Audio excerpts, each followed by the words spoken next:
दिल्लीच्या जंतर मंतरवर आंदोलन सुरू आहे. हजारो कार्यकर्ते दिवस रात्र ठिय्या देऊन बसले आहेत.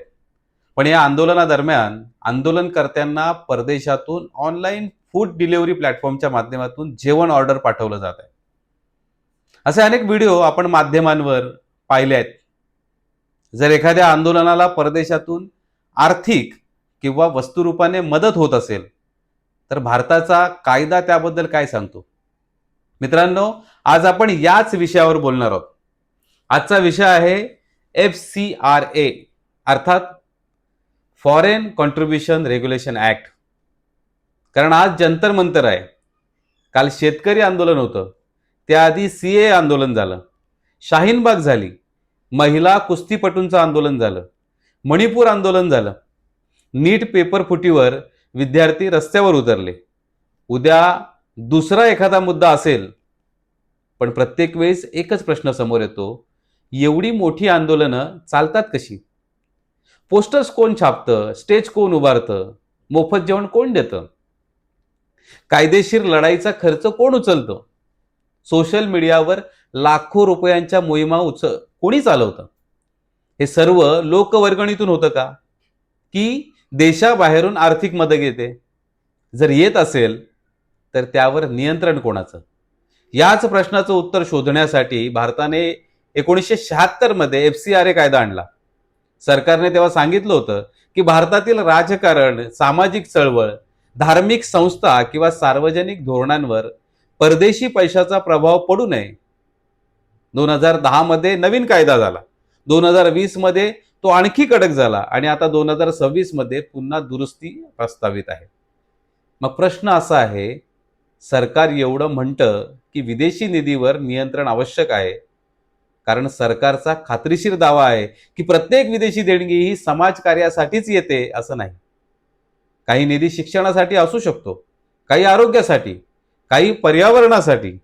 पण जर एखादा निधी आंदोलनांना, राजकीय प्रभावाला किंवा राष्ट्रीय हितावर परिणाम करणाऱ्या उपक्रमांना वापरला गेला तर मग काय? इथे FCRA लागू होतो.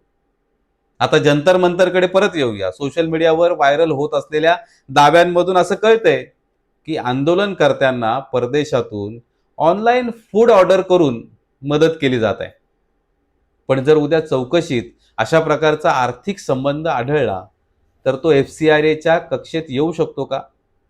जर एखादा भारतीय नागरिक परदेशात बसून आंदोलनकर्त्यांसाठी वारंवार पैसे खर्च करत असेल, तर एखादी विदेशी संस्था अप्रत्यक्षपणे मदत करत असेल, जर थेट पैसे न देता वस्तू किंवा सेवा पुरवल्या जात असतील, तर हे सर्व प्रश्न कायदेशीर दृष्ट्या महत्त्वाचे आहेत.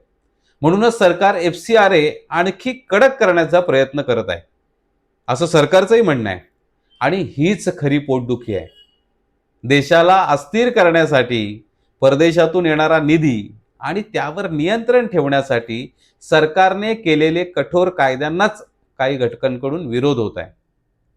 काही स्वयंसेवी संस्थांना परदेशातून निधी पुरवून आंदोलनं उभी केली जातात आणि त्या माध्यमातून देशात अराजकतेचे वातावरण निर्माण करण्याचा प्रयत्न सध्या सुरू आहे. भारतात झपाट्याने वाढणारा विकास आणि जागतिक स्तरावर मजबूत होत चाललेले भारताचे जे स्थान आहे ते अनेक देशांना खटकत आहे. भारत आर्थिक, तांत्रिक, सामाजिक दृष्ट्या अधिक सक्षम झाला तर विद्यमान जागतिक सत्ता संतुलनावर याचा परिणाम होऊ शकतो. विशेष म्हणजे आजचा भारत कोणाच्याही महासत्तेचा मिंधा नसून स्वतःच्या राष्ट्रीय हिताला प्राधान्य देणारं धोरण अवलंबत आहे. लोकशाही मार्गाने निवडणुकांमध्ये जनतेचा कौल आपल्याला आपल्या बाजूने वळवता येत नसेल तर समाजात अस्थिरता निर्माण करून सरकारवर दबाव आणण्याचा पर्याय हा काही शक्ती सध्या करत आहेत. त्यामुळे आंदोलनाच्या नावाखाली देशात गोंधळ, हिंसा किंवा अराजकता निर्माण करण्याचे प्रयत्न जर होत असतील तर त्याची गंभीर दखल घेणे आवश्यक आहे. आंदोलन हा लोकशाहीचा महत्त्वाचा अधिकार आहे, परंतु ते जनहितासाठी, संविधानाच्या चौकटीत आणि राष्ट्रहिताला बाधा न आणणारा असावं, ही प्रत्येक जागरूक नागरिकाची अपेक्षा असते. देशाचे नुकसान करून राजकीय स्वार्थ साधण्याची जी मानसिकता आहे ती लोकशाहीला नेहमीच कमकुवत करते. आज काही डाव्या विचारसरणीचे आणि विघातक अजेंडा राबवणारे घटक तरुणांच्या मनावर असा प्रभाव टाकत असतील तर हे दुर्दैवी आहे. आपल्या संस्कृतीचा इतिहास आणि पूर्वजांच्या त्यागाचा विसर पडला की विचारांना खतपाणी मिळते. अशा काही विचारांना खतपाणी मिळत असते. म्हणूनच प्रत्येक भारतीयाने एक गोष्ट कायम लक्षात ठेवली पाहिजे. आपल्या पूर्वजांनी बलिदान देऊन हा देश आपल्यासाठी सुरक्षित ठेवलाय. त्यांच्या स्वप्नातील समर्थ, समृद्ध आणि स्वाभिमानी भारत घडवण्याची जबाबदारी आता आपली आहे. मतभेद असू शकतात, पण राष्ट्रहित हे सर्वोच्च असलं पाहिजे. राष्ट्रीय सुरक्षा विरुद्ध नागरी स्वातंत्र्य, पारदर्शकता विरुद्ध स्वायत्तता, नियंत्रण विरुद्ध लोकशाही. आज जंतर मंतरवर आंदोलन आहे, उद्या दुसऱ्या राज्यात असेल, पण आंदोलनाचा नाही हा प्रश्न. आंदोलनाचा नाहीच आहे, प्रश्न आहे पैशाचा. आंदोलनाला पैसा कुठून येतो, तो पैसा कोण देतो, तो पैसा भारतीय आहे की विदेशी आहे, तो FCRAच्या चौकटीत येतो का? आणि जर येत असेल तर समजून जा, या देशातील तरुणांची माथी भडकवून या देशाला अस्थिर करण्याचा प्रयत्न काही देशविघातक शक्ती करत आहे. आणि जंतर मंतरचं जे आंदोलन आहे हे त्याचंच जिवंत उदाहरण आहे. आंदोलनाचा मूळ उद्देश बाजूला सारून जर भारतीय संस्कृती, सनातन परंपरा, धर्म, पूजा पद्धती आणि धार्मिक प्रतीकांना जर लक्ष केलं जात असेल तर तो केवळ आंदोलनाचा विषय नाही, तो देशाच्या सांस्कृतिक अस्मितेवर घाव घालण्याचा प्रयत्न ठरतो. मात्र हे विसरू नये की या भूमीत धर्माभिमानी, राष्ट्रनिष्ठ आणि संस्कृतीचा अभिमान बाळगणारा तरुण आजही तितका जागरूक, सजग आणि सामर्थ्यवान आहे. भारताच्या अस्मितेला धक्का देण्याचा प्रयत्न प्रत्येक लोकशाहीच्या आणि कायद्याच्या चौकटीत ठामपणे परतवून लावण्याची ताकद या राष्ट्रात आजही आहे.